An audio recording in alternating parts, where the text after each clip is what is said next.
طوبى لمن حفظ الكتاب بصدره فبدا وضيئا كالنجوم تألقا وتمثل القرآن في أخلاقه وفعاله فيه الفؤاد تعلقا وتلاه في جنح الدجى متدبرا والدمع من بين الجفون ترقرقا هذه صفات الحافظين كتابه حقا فكن بصفاتهم متخلقا.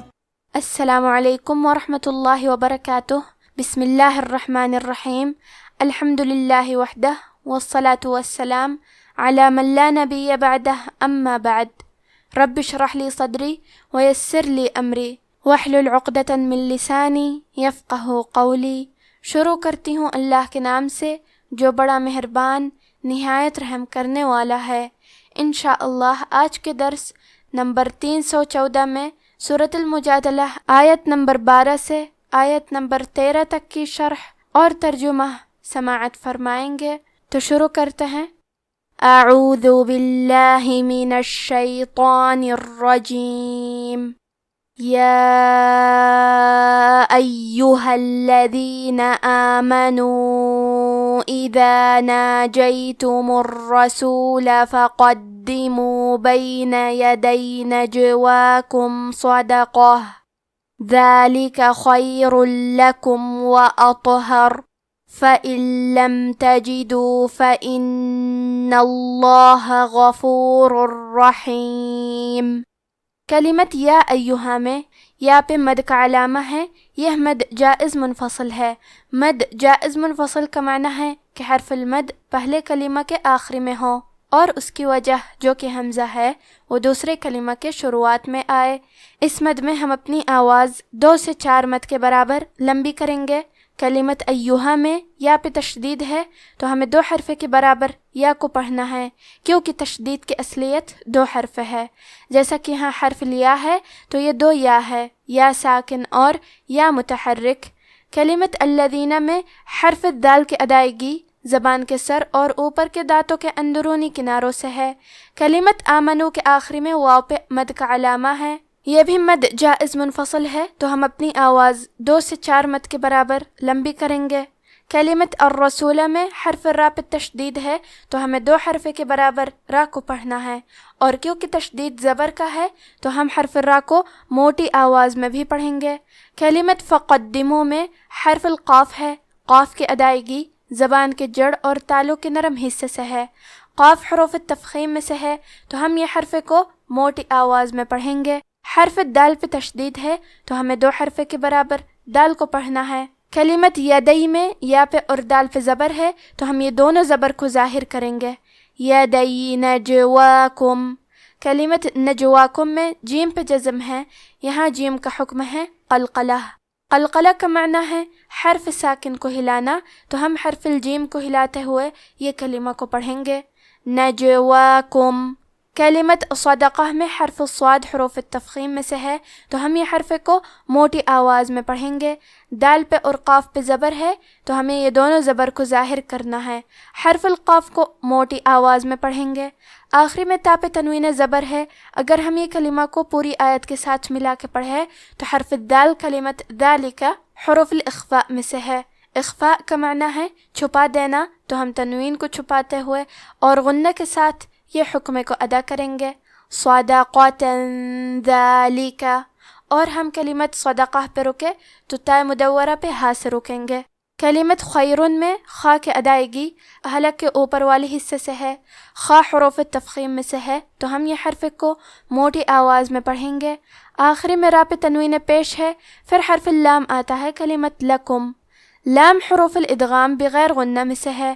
ادغام کا معنی ہے حرف کو حرف میں داخل کرنا تو ہم تنوین کو لام میں ملا کے بغیر غنہ سے لیکن تشدید کے ساتھ یہ حکم کو ادا کریں گے. خیر لکم. کلمت واطہر میں حرف الطو ہے. تو حروف التفخیم میں سے ہے تو ہم یہ حرف کو موٹی آواز میں پڑھیں گے اور کیونکہ اس پہ جزم ہے تو یہاں تو کا حکم ہے قلقلہ، تو ہم یہ حرف کو ہلاتے ہوئے یہ کلمہ کو پڑھیں گے وَأَطْهَرْ۔ آخری میں حرف را کا حکم ہے تفخیم، تو ہمیں را کو موٹی آواز میں پڑھنا ہے۔ کلمت فَإِن کے آخری میں نون ساکن ہے، پھر حرف اللام آتا ہے کلمت لم۔ یہاں بھی حکم ہے ادغام بغیر غنہ، تو ہم یہ حکم کو بغیر غنہ سے لیکن تشدید کے ساتھ یہ حکم کو ادا کریں گے۔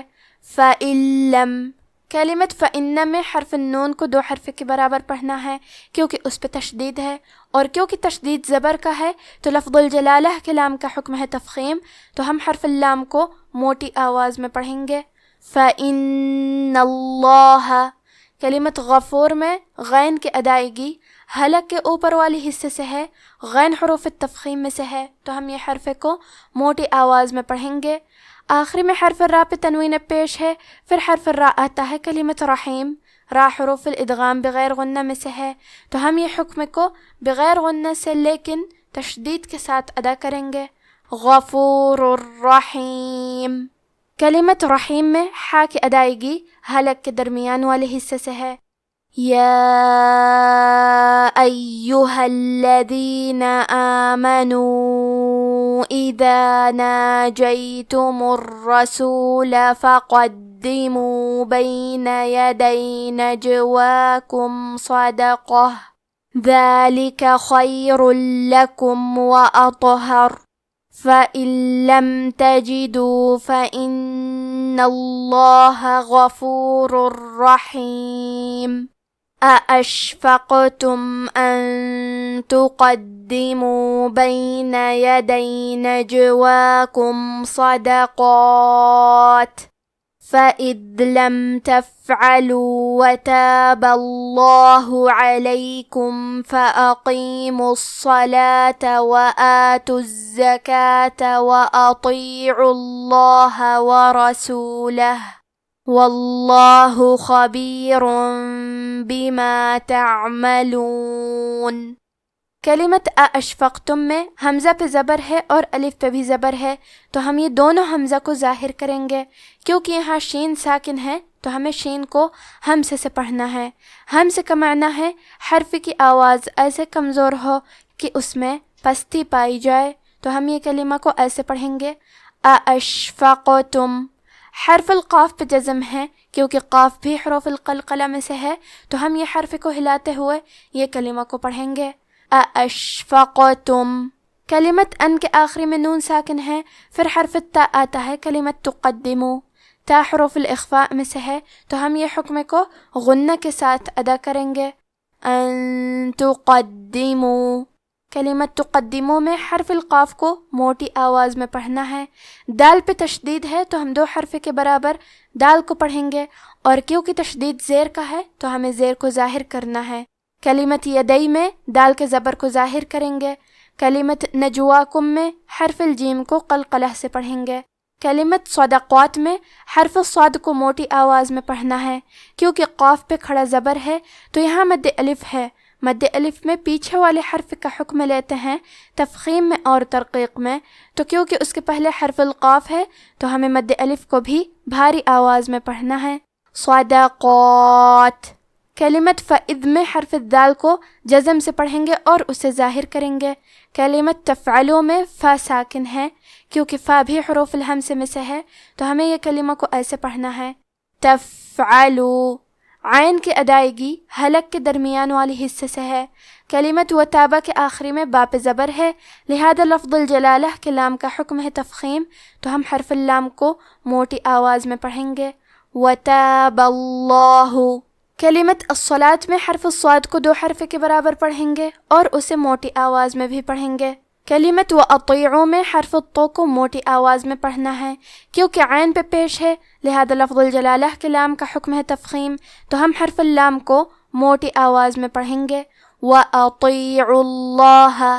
کلمت وَرَسُولَهُ میں حرف را کو موٹی آواز میں پڑھیں گے کیونکہ اس پہ زبر ہے، آخری میں ہا پہ الٹا پیش ہے، یہاں حکم ہے مد صلہ صغرا، تو ہم اپنی آواز 2 مد کے برابر لمبی کریں گے وَأَطِيعُوا اللَّهَ وَرَسُولَهُ وَاللَّهُ خَبِيرٌ اور ہم کلمت رسولہ پہ رکے تو ہاں پہ جزم سے رکیں گے، ورسولہ۔ کلمت واللہ یہاں لفظ الجلالہ کے لام کا حکم ہے تفخیم، تو ہمیں حرف اللام کو موٹی آواز میں پڑھنا ہے۔ کلمت خبیر میں خا کو موٹی آواز میں پڑھیں گے، آخری میں را پہ تنوین پیش ہے۔ پھر حرف الباء آتا ہے کلمت بما، با حروف القلب میں سے ہے، قلب کا معنی ہے بدل دینا، تو ہم تنوین کو ہلکی می میں بدل کے اور غنہ کے ساتھ یہ حکم کو ادا کریں گے۔ خبیر بما، کلمت تعملون میں عین ساکن کو ظاہر کریں گے۔ اَأَشْفَقْتُمْ أَن تُقَدِّمُوا بَيْنَ يَدَيْ نَجْوَاكُمْ صَدَقَاتٍ فَإِذْ لَمْ تَفْعَلُوا وَتَابَ اللَّهُ عَلَيْكُمْ فَأَقِيمُوا الصَّلَاةَ وَآتُوا الزَّكَاةَ وَأَطِيعُوا اللَّهَ وَرَسُولَهُ واللہ خبیر بما تعملون۔ اب آپ ان آیتوں کی تلاوت تجوید کے ساتھ سماعت فرمائیں۔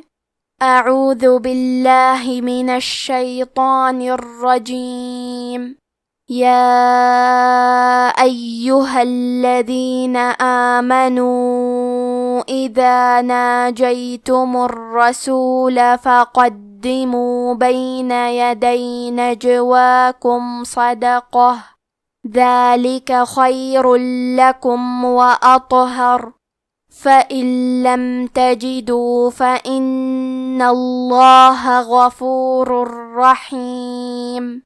أَأَشْفَقْتُمْ أَن تُقَدِّمُوا بَيْنَ يَدَيْ نَجْوَاكُمْ صَدَقَاتٍ فَإِذْ لَمْ تَفْعَلُوا وَتَابَ اللَّهُ عَلَيْكُمْ فَأَقِيمُوا الصَّلَاةَ وَآتُوا الزَّكَاةَ وَأَطِيعُوا اللَّهَ وَرَسُولَهُ واللہ خبیر بما تعملون۔